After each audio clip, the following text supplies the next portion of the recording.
बुधवारा कळंगूट पुलीस स्थानकार कळंगूटचे आमदार मायकल लोबो हांच्या हजेरींत पुलिसांची आनी थंयच्या थळाव्यांची बसका जाली।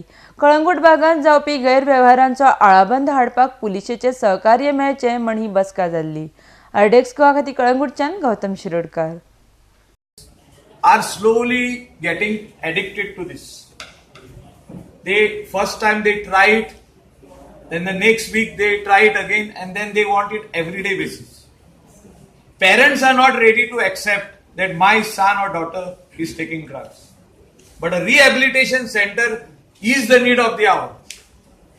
We cannot shy away, and the government cannot say that no, there we do not have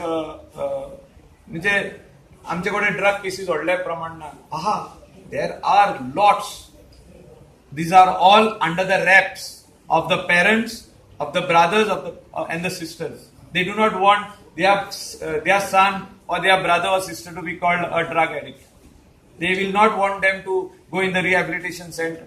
But until unless we do not open it, we will have to open it. Then only people will come forward. Please take care of my son or daughter. Home where detention center. आम्ही उलोवन talklela. Even Chief Minister has taken cognizance of this in the last assembly, and he said a detention center is very much required. आता खूप जणांनी नायजेरियनाचे उलयले. All the foreigners who are overstaying or who have destroyed their passports should not be jailed. They should be put in a detention center and they should be deported from here. I will make a note of this and follow up on that Home Department has to give a special license for any club which is coming in the coastal area or anywhere in Goa.